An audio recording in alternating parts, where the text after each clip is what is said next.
तो WWE जब decide कर रही थी कि उनको सेथ रॉलिंस की इंजरी को कैसे प्ले आउट करना है, तो ट्रिपल एच राइटिंग रूम में भी सबको यही बोलते हैं, जो मीटिंग चल रही थी, कि कोई अपने नोट्स के अंदर भी ये बात नहीं लिखेगा कि सेथ रॉलिंस की इंजरी का एंगल हम करने वाले हैं Saturday nights main event. In fact इतना यहाँ पे पॉल हेमन की पूरी ऑनेस्टी निकल के आती है और वो कहते हैं अनरियल का जो बंदा इंटरव्यू ले रहा है उसी को ही, कि मेरे को तुम्हारा शो बिल्कुल भी पसंद नहीं है, क्योंकि वो एक ऐसी एरा से आते हैं जहाँ पे इन चीजों को प्रोड्यूस करने में बहुत घंटों लगाए जाते थे और उनको प्रोटेक्ट करने में उससे भी ज्यादा टाइम स्पेंड करा जाता था, सीक्रेट्स को सीक्रेट्स रखा जाता था। और पॉल हेमन यहाँ पे कहानी बताते हैं कि किस तरीके से रेसलिंग के अंदर वर्क, यानी कि जो हम कहते हैं ना तुम वर्क हो गए, उसकी इंपॉर्टेंस कितनी ज्यादा है। वो स्टोरी बताते हैं कि कैसे आज भी 35 साल बाद लोग बिलीव करते हैं कि उस टाइम पे जब वो स्टोरी लाइन प्ले आउट हुई थी तो सैंडमैन एक्चुअली में ब्लाइंड हो गया था। उस स्टोरी के बारे में कभी और किसी दिन डिटेल में बात करेंगे किसी अलग वीडियो के अंदर, लेकिन इस चीज की इंपॉर्टेंस पॉल हेमन बहुत ज्यादा बताते हैं और वो कहते हैं कि जितनी इंपॉर्टेंस इसकी उस टाइम पे थी, शायद मॉडर्न एरा रेसलिंग में सीक्रेट्स की उतनी इंपॉर्टेंस नहीं रही।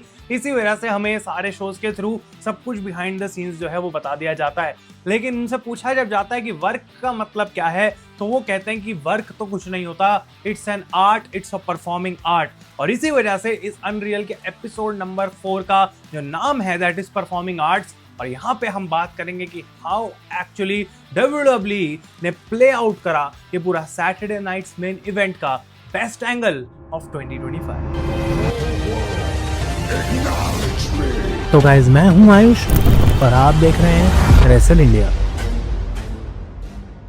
तो हर एपिसोड की तरह ये एपिसोड भी मल्टीपल बिट्स के अंदर डिवाइडेड है और हम सारी एक एक चीजें बात करेंगे, मिक्स नहीं करूंगा मैं बिट्स को। तो जिसमें से सबसे पहली जो है वो जेली रोल के ऊपर है। जेली रोल की भाई स्टोरी देख के ना मेरे को काफी अच्छा लगा, डिसेंट फील हुआ और इसीलिए मैं चाहता हूँ कि इन वीडियोस के अंदर आप सीधा आगे ना भाग जाएं भाई, सीधा सेथ के ऊपर, जबकि मुझे पता है वो सबसे ज्यादा इंपॉर्टेंट चीज है इस वीडियो की, लेकिन यहाँ से भी आपको कुछ कुछ तो जरूर जानने को मिलेगा। जेली रोल कहते हैं कि भाई उनकी जो स्टोरी थी समर स्लैम तक जाने की, पहली बार अपनी जिंदगी में 14 साल के जब वो थे उसके बाद से 300 पाउंड से कम उनका वेट हुआ है। उनके लिए बहुत बड़ी अचीवमेंट थी और वो कहते हैं कि लास्ट ईयर तक मैं जब नीचे पड़ा होता था रिंग में कुछ भी करता था तो मेरे को उठाने के लिए 2 बंदे लगते थे वापस ऊपर। वो चीज मेरे से सही नहीं गई और मैंने सोचा कि हाँ मुझे डेफिनेटली एक दिन WWE की रिंग में आना है और खुद से परफॉर्म मैं कर पाऊं, वो मैं करना चाहता हूं। भले ही एक WWE सुपरस्टार नहीं बनना बिकॉज उनका फुल टाइम प्रोफेशन एक म्यूजिशियन है, लेकिन कुछ ऐसा मुझे जरूर करना है, एक चैलेंज लेना है खुद के ऊपर ताकि मैं खुद को प्रूव कर सकूं।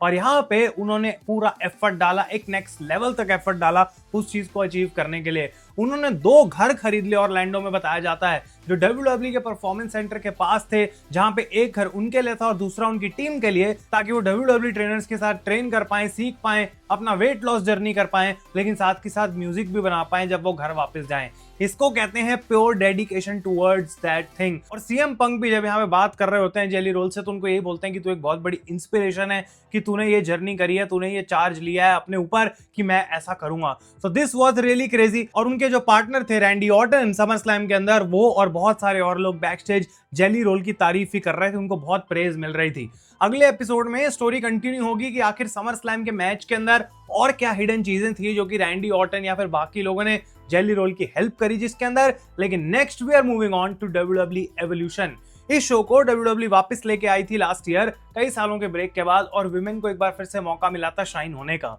इयो स्काई का हमें दिखाया जाता है कि उनका असली नाम मसामी है, लेकिन वो कभी यूज नहीं होता है, तो इसलिए वो इयो स्काई अपने आप को बुलाती हैं। और वो पहले इयो शिराई थी NXT के अंदर और 5 मिनट के हेड स्टैंड्स कर लेती हैं इयो स्काई, जो कि भाई अनबिलीवेबल ये चीज दिखाता है। एक सीक्रेट जो डेफिनेटली मुझे फनी लगा इस पूरे के अंदर वो ये था कि नाओमी ने अपना money in the bank briefcase जीतने का उसको एक्चुअली यूज किया एज अ ब्रीफकेस, जिसको लेके वो ट्रैवल कर सके, अपना कपड़े भर लिए, उल्टी सीधी दुनिया की चीजें उन्होंने सारी इसके अंदर डाल दी। और उसके बाद जिमी ऊसो अपनी एक फिगर भी रख लेते हैं कि भाई हमेशा मैं तेरे साथ रहूंगा, वो क्यूट था, लेकिन उसके अलावा उन्होंने भगवान जाने क्या क्या डाल दिया, टेजर डाल दिया, रैट पॉइजन डाल दिया, उल्टी सीधी चीजें, पेपर स्प्रे डाल दिया, बहुत सारी चीजें उन्होंने मिला दी पूरी इस ब्रीफकेस के अंदर। और ट्रिपल एच उनको बोलते हैं शो से पहले कि भाई कैश इन वैश इन करना है तो इसको खाली किया तूने अभी तक, या फिर ऐसा ना हो कि ब्रीफकेस मारे तो उसमें से भाई तेरा सामान निकल के नीचे आ जाए। तो कहती हैं कि ये चीज मैं डेफिनेटली करूंगी। ट्रिपल एच को भी हंसी आ रही थी कि कैसे नाओमी इस ब्रीफकेस का यूज कर रही हैं। तो इस एवोल्यूशन की बात करें तो नाओमी हारी थी जेड कारगिल से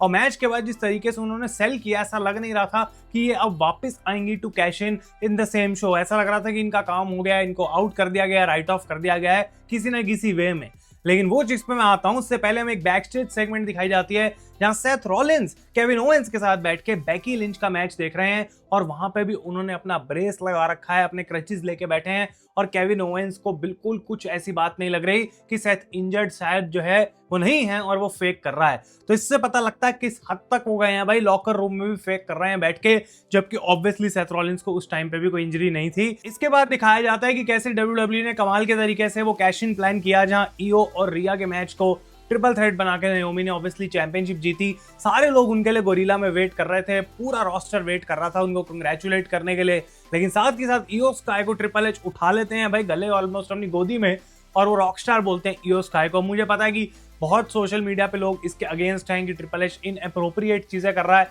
भाई जो जिसको बोलना बोलता रहे, लेकिन मेरे को वहां पे बहुत ज्यादा एक रिस्पेक्ट वे में ट्रिपल एच की तरफ से आदत दिखी है कि वो हमेशा से ईओ स्काई के लिए अच्छा सोचते हैं। इनफैक्ट वो इतना भी बोल देते हैं कि अगर मुझे विमेंस रोस्टर अपना कभी दोबारा बनाना पड़ जाए ना बिल्कुल स्क्रैच से, और अगर मेरे पास ईओ स्काई है तो मैं बोलूंगा चल मैं काम चला लूंगा, एटलीस्ट इससे मैं बहुत अच्छी शुरुआत कर सकता हूँ। तो ये बहुत बड़े लेवल की रिस्पेक्ट है। वो बहुत टाइम से स्टूडेंट रही हैं ईओ स्काई जो है ट्रिपल एच की, NXT टाइम से बहुत क्लोज रिलेशंस हैं, तो डेफिनेटली हमको इसको पॉजिटिव और अच्छी लाइट में ही देखना चाहिए, कोई बकवास लाइट में नहीं देखना चाहिए, जो कि ऑब्वियसली बाकी सोशल मीडिया का काम है करना। तो ये शो बहुत अच्छा था, लेकिन अब हम फाइनली मूव करते हैं towards the main event of this episode, जो कि सेथ रॉलिंस की इंजरी है। अब सबसे पहली बात है कि किस किस को ये बात पता थी रियल में कि Seth will be actually injured. अब सारे जो राइटर्स थे WWE राइटर रूम में, उनको तो ये बात पता थी, लेकिन उन्होंने किसी को ऑब्वियसली इन्फॉर्म नहीं करा था। यहाँ बॉबी रूड को ये बात पता थी, ब्रूस प्रिचर्ड को ये बात पता थी, और पॉल हेमन ट्रिपल एच को ये बात पता थी। ट्रिपल एच कहते हैं जिसको जरूरत नहीं है उसको हम बताएंगे नहीं,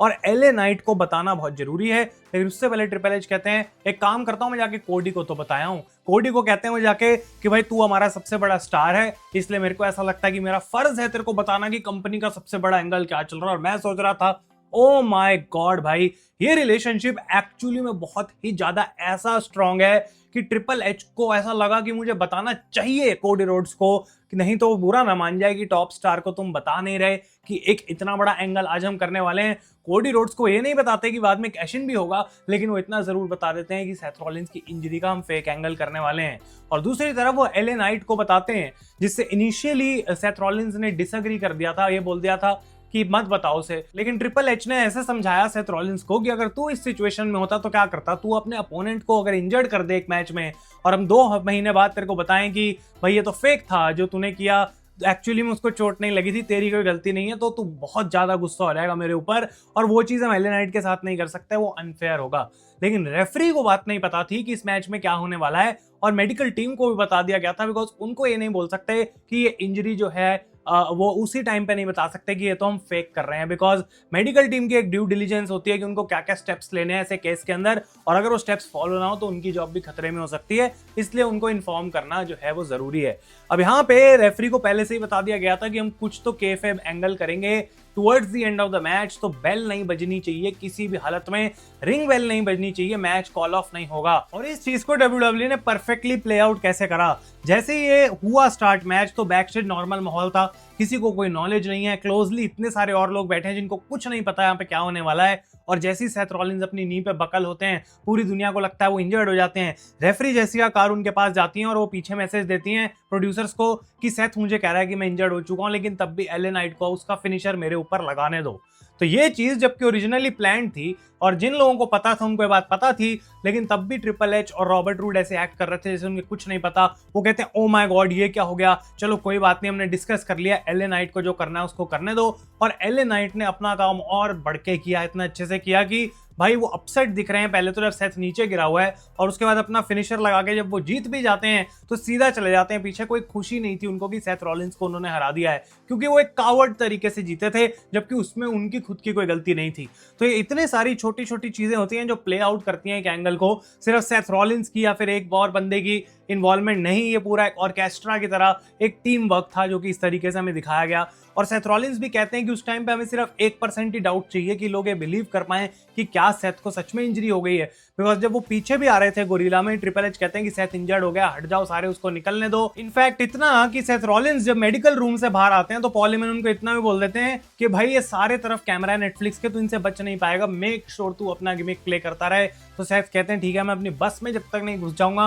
क्रचिस पे ही रहूंगा, अपना नी ब्रेस ही लगा के रहूंगा। और वहां तक सेथ रॉलिंस ने इंजरी फेक करी ताकि कहीं से भी ये बात लीक ना हो जाए। तो इस पॉइंट पे WWE ने वो 1% डाउट क्रिएट कर दिया था फैंस के दिमाग में कि सेथ रॉलिंस शायद सच में इंजर्ड हो गए हैं, और किसी को पता भी नहीं था, इनफैक्ट किसी को नहीं पता था। और नेक्स्ट एपिसोड जो कि फाइनल एपिसोड है अनरियल का, उसमें हम बात करेंगे कि कैसे इस चीज को समर स्लैम वाले दिन तक बचा के रखा कि भाई किसी को कोई शक भी नहीं हुआ कि सेथ रॉलिंस यहाँ पे कैश इन करने वाला है। तो भाई उसके ऊपर तो बहुत मजा आ जाएगा, और भी कई सारी चीजें रिगार्डिंग समर स्लैम सीक्रेट्स उसके अंदर हैं। लेकिन अगर आपको ये वीडियो अच्छी लगी, इसे लाइक करें। तो तक के लिए thank you so much for watching. मैं हूं आयुष और आप देख रहे हैं रेसल इंडिया।